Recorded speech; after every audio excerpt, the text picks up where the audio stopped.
자, 일단 오늘 주의해서 봐야 될 점 같은 경우는 바로 달러다라고 볼 수가 있겠는데요. 다른 화폐들과 그 지수를 비교하는 달러 인덱스 오늘 강하게 반등을 해주면서 90.49포인트를 기록을 했으며, 미국 증시 같은 경우도 약간의 하락을 맞이하고 있는 상황이 지속되고 있는 가운데, 비트코인 및 암호화폐 같은 경우는 화장실 변기 물 내리듯이 싹 쓸려 내려가면서 멈추지 않는 하락 본능을 보여줬고, 그 변기 안에는 개미들이 가득 차 있었다라고 하죠. 개미들도 싹 쓸려서 내려갔습니다. 그래서 한때는 3만 달러까지 떨어지면서 많은 사람들이 비명을 질렀었으나, 지금은 다행히 더 33,551달러까지 반등을 해주고 있는 모습들이 보여지고 있는 가운데, 알트코인들 역시 비트코인 밑에서 놔뒹굴고 있는 그런 모습이 보여지고 있습니다. 안타깝네요. 그러면서 하루 만에 비트코인 역사상 최초로 10,000달러가 움직인 그런 역사적인 날이었었다라고 이야기를 하고 있는데요. 그 방향이 상승이었으면 좋겠지만은 하방이었기 때문에 굉장히 더욱더 안타까운 것 같습니다. 자, 그렇다면 이번 하락에는 어떤 이유들이 있을까? 조인디의 기사를 한번 가지고 와봤는데요. 비트코인이 하락한 3가지 이유라고 해가지고 간략하게 보도록 하겠는데, 자, 채굴자들이 그동안에 비트코인을 대답하지 않다가 갑자기 많은 물량을 거래소로 옮겨서 팔았습니다. 그래서 채굴자들이 한꺼번에 비트코인을 팔았었고, 그 다음에는 테더에 관련된 악소문이 다시 한번 나오고 있다고 하는데요. 다가오는 1월 15일 테더 소송 서류 제출 기한이 임박하게 되면서 뭔가 좋지 않은 사건이 터질 것이다 라면서 사람들이 두려워하기도 하고 있다고 합니다. 그러면서 같은 날에 비트코인이 크게 하락할 것이라고, 여기 보이시는 악덕 사채업자 같이 생긴 누리엘 루비니 뉴욕대 교수 같은 경우는 경고를 하기도 했었습니다. 다만 구체적인 근거는 제시하지 않았다고 하네요. 그렇지만 날짜가 겹치기 때문에 테더 리스크 때문에 그런 발언을 한 것은 아닌가라고 사람들이 예측을 하고 있다고 합니다. 자, 마지막으로는 너무 빨리 올랐다 이겁니다. 원래는 좀 더 천천히 올랐어야 되는데 너무 급하게 먹다 탈이 난 것 같다 라고 이야기가 되고 있는 것이죠. 그러면서 크게 하락하고 있는 비트코인, 그리고 이 3가지에 들어있지 않은 또 다른 이유가 저희가 방금 전에 봤었던 달러의 반등, 달러가 지지를 받고 반등했기 때문에 한동안 여기까지 92포인트까지도 올라가게 될 것으로 많은 사람들이 예측을 하고 있습니다. 달러가 반등하게 되면은 당연히 비트코인에게도 더 안 좋은 영향을 끼칠 수가 있겠죠. 자, 과연 달러가 지속적으로 반등할 것인지 아니면은 추가적으로 하락할 것인지 한번 지켜봐야 될 것 같습니다. 연준에서 오늘 또 더욱더 많은 채권을 사들이겠다고 발표를 했거든요. 그래서 일단 지지에 맞았다라고 해서 무조건 반등한다라는 보장은 없다, 좀 더 지켜봐야 되지 않나라고 한번 말씀을 드려보고, 그 다음에 이번에 비트코인 하락이 살벌했었던 데는 또 다른 이유가 있다고 하는데, 역시나 시장의 변동성이 커지면은 코인베이스 정신줄을 놔버리면서 거래가 중지되는 사태가 이제 또 발생하곤 하는데요. 어제도 마찬가지였습니다. 어제 같은 경우는 코인베이스 뿐만 아니라 크라켄 역시 같은 현상이 나타났었다고 하는데, 이런 상황에 대해서 윌리 우는 이렇게 이야기를 했습니다. 많은 사람들이 이 비트코인 물량을 38,000불대부터 던지기 시작했고, 아니나 다를까 코인베이스에는 약간 이상 상태가 발견이 되었었는데, 근데 코인베이스 내에서 매도는 되는데 매수는 안 돼. 아니 이게 뭐야, 미쳤어? 그런 식으로 매수가 안 되고 매도만 되는 현상이 발생하게 되면서 코인베이스 같은 경우는 한때 다른 거래소들보다 가격이, 이제 비트코인 가격이 350달러나 낮은 상태에서 거래가 되기도 했었다고 합니다. 자, 그런데 문제는 거기서 그치지 않고 이 낮은 가격이 선물 거래 시장의 레버리지 펀딩에 반영되기 시작하면서 투기 시장에서 거대한 하락 여파를 불러왔다라고 그는 이야기를 하기도 했었는데요. 앞으로는 좀 이 코인베이스 가격이 반영되는 것을 빼야 되지 않겠느냐라고 그는 이야기를 하기도 했었습니다. 자, 그리고 크립토 퀀트의 주기영 대표 역시 비트코인이 어느 정도 하락하고 나자 조정이 끝난 것 같다라고 트윗을 올렸었는데, 그 후로도 계속해서 떨어지니까 아니 이게 뭐야, 지금 비트코인 패닉 셀링인가? 라고 좀 어리둥절해하는 그런 모습들도 보여줬었는데, 지금은 다행히 어느 정도 하락이 진정되어가는 듯한 그런 모습이 보여지고 있습니다. 자, 그리고 저번 주부터 이제 조만간에 조정이 올 것 같다라고 이야기를 했었던 데이터대시의 니콜라스 멀틴 같은 경우는 이렇게 이야기하기를, 최근에 있었던 비트코인의 무차별적인 가격 상승의 요인 같은 경우 거래소 내에서 물량 부족 현상이 있었기 때문이다. 기관들도 그렇고 많은 물량을 사들였었기 때문에 그것을 기반으로 해가지고 비트코인 가격이 많이 오를 수가 있었는데, 그렇게 물량이 부족했었던 부분이 평준화가 되어감에 따라 매수 압력이 완화되었다. 그래서 나 같은 경우는 38,000불대를 딱 지켜봤더니 좀 추세가 바뀌는 것 같아가지고 많은 포지션들을 일단 다 정리를 했는데, 아직까지 물량을 들고 있는 사람들이 많이 있는 것으로 알고 있는데, 지금까지 안 팔았었더라면은 나라면은 지금에 와서는 팔지 않겠다. 그리고 만약에 더 떨어진다라면 추매를 하는 쪽으로 방향을 잡겠다라고 이야기를 하면서 비트코인 가격이 사실 너무 빨리 올라왔다. 지금 이렇게까지 올라오면 안 되는데 2만 달러 후부터 너무 빨리 올라왔기 때문에 앞으로 지속적인 하락 가능성이 있는 것도 사실이다. 솔직히 얘기해서 2만 달러까지 하락할 가능성도 있기는 하겠지만은 그럴 가능성은 극히 적다라고 생각을 한다. 이 경기 부양책도 계속될 것이고 기관들도 들어왔으며 이런 비트코인 하락을 그들은 기회라고 생각하면서 매수하고 있을 것이다. 2021년은 정신없는 한 해가 될 것이라고 이야기를 하기도 했었습니다. 그러면서 그는 이 스티뮬러스 책, 경기 부양책에 대해서 다시 한번 강조를 하게 되었는데요. 자, 바이든 대통령 당선자 같은 경우는 이렇게 이야기를 하죠.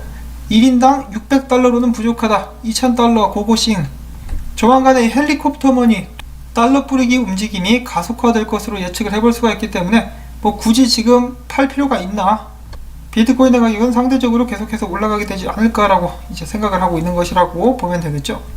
자, 그리고 유명 분석가 인컴샤크 같은 경우는 비트코인 3만 달러가 강력한 지지선이 될 수 있겠다라고 예측을 하기도 했었고, 그 다음에는 비트맥스의 제왕이라 불리는 안젤로 BTC 같은 경우 최근에 트윗을 올려서 46,000달러대까지 빠르게 반등할 것이다 라고 그의 주장을 펼쳤습니다. 그러면서 서비스 컷으로 자신의 얼굴도 이번에 공개를 했다라고 하는데요. 안젤로 BTC입니다. 그는 이야기하기를 비트코인은 46,000달러대까지 가도록 프로그램이 되어 있다. 나는 지금 정글 속에서 포트폴리오가 좀 녹아내리는 것을 지켜보고 있지만 괜찮다. 나는 이 시장이 정신을 못 차리고 있는 기간보다 더 오래 버틸 수 있다라고 하면서 자신의 재력과 분석에 대한 이 강한 자신감을 피력하기도 했었습니다. 자, 정글에 있다라고 하는데 뭐 아마존, 우림 이런 데서 트레이딩을 하는가 보죠. 갑자기 정글북이 생각나는데 이 모글리라고 볼 수가 있겠습니다. 어깨 보십시오. 야생동물을 맨손으로도 후드려 패는 그런 이제 안젤로 BTC라고 볼 수가 있겠는데 이번에는 세력들을 이 분석으로 후드려 팰 수 있기를 바라봅니다. 자, 그 다음에 비트코인 하락이 가속화되고 많은 사람들이 이 패닉 현상을 보이자 과거 비트코인 불장 때 이 정도의 하락은 기본이었어. 라떼는 말이야 라고 하면서 여러가지 분석들이 올라오고 있는데요. 실제로 이 정도 하락을 한 번도 경험해보지 못한 사람들, 이 개미들 같은 경우는 이미 싹 쓸려 내려가지 않았나 라는 생각도 한번 해봅니다. 자, 그리고 어제 17%에 불과했었던 하락률이 이번엔 26%까지 늘어난 그런 상황이 또 보여지기도 하는데요.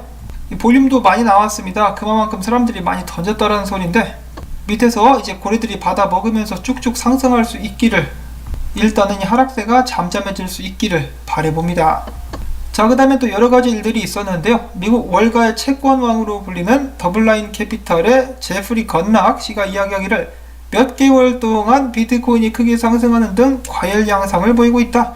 나는 비트코인을 좋아하지 않는다. 현재 비트코인은 버블과 비슷한 양상을 보이고 있어 라고 이야기를 했는데 어제는 비트코인 좋다며 말을 또 바꾸고 있어요. 지금 비트코인을 떨어지게 만들어가지고 밑에서 주술려는 수작이 아닌가 생각이 드는데 이 채권 왕이라는 양반이 개미들의 코 묻은 비트코인까지 뺏어가려고 하고 있어요.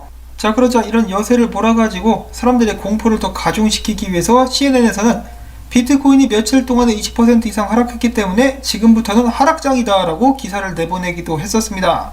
이것들이 이거 말은 이렇게 해놓고 지들은 주스로 가는 거 아닌지 모르겠습니다. 자, 아무튼 이렇게 상황이 좀 살벌하게 돌아가자 폼플리아노는 트윗을 남기면서 이렇게 사람들에게 이야기를 합니다. 좀 정신들 차리고 큰 그림을 보쇼. 자, 1년 기준으로 수익률을 비교해봤을 때 금은 18%, S&P 500은 16%, 비트코인은 285%다. 진정하세요들이라고 이야기를 해주었습니다. 자, 그 다음에 최근에 비트코인 펀드를 출시한 스카이브리지 같은 경우는 가입자들이 대거 몰리는 바람에 시스템이 마비되는 상황까지 겪었다라고 하는데요. 이런 하락 상황 속에서 이 창업자는 이야기하기를 비트코인 같은 경우는 최근 3주 만에 가격이 2배로 뛰었는데 이런 상황에서 25% 하락은 그리 놀랄만한 일은 아니다. 앞으로 더욱더 반등할 테니까 가격이 떨어졌을 때 얼른 가서들 주소 라고 이야기를 했습니다. 자, 비트코인 가격이 떨어지자 마이크로스트레러지 주가 역시 10% 정도 하락했다라고 하는데요.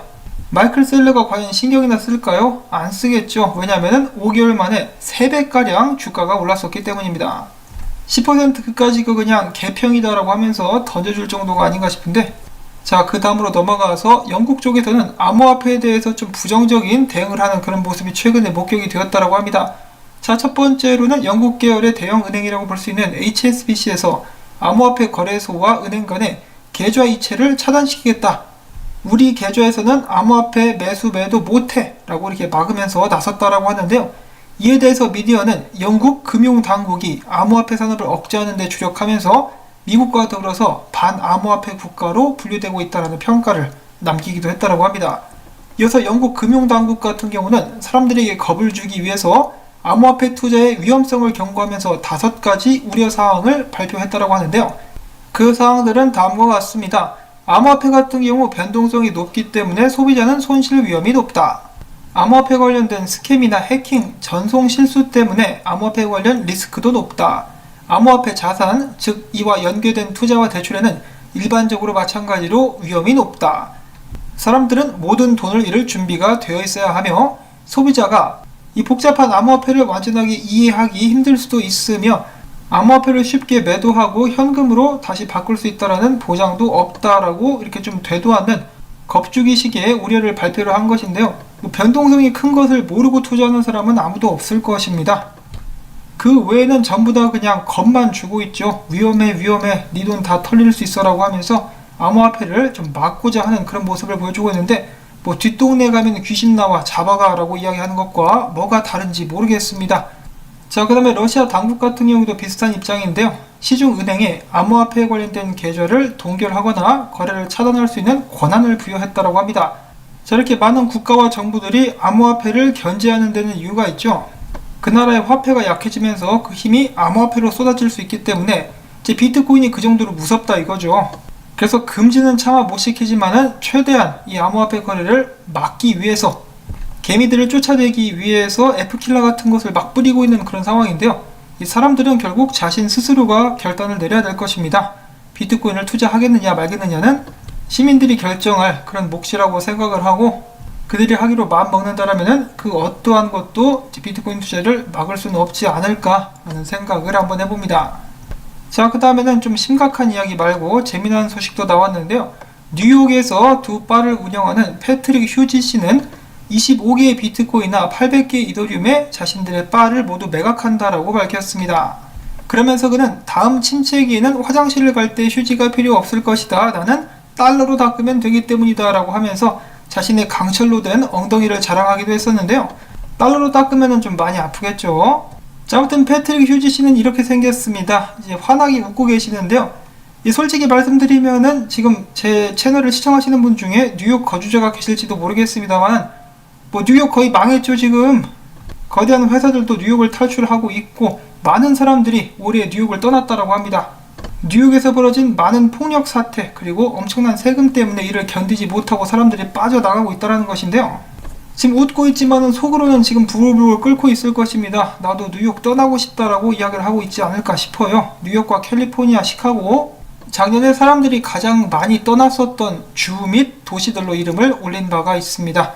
자, 그 다음에 이오스의 전설이었었던 댄 라리머가 블로건을 떠난다라는 소식이 나왔었는데요. 왜 떠났는지 이유에 대해서 이렇게 밝혔다라고 합니다.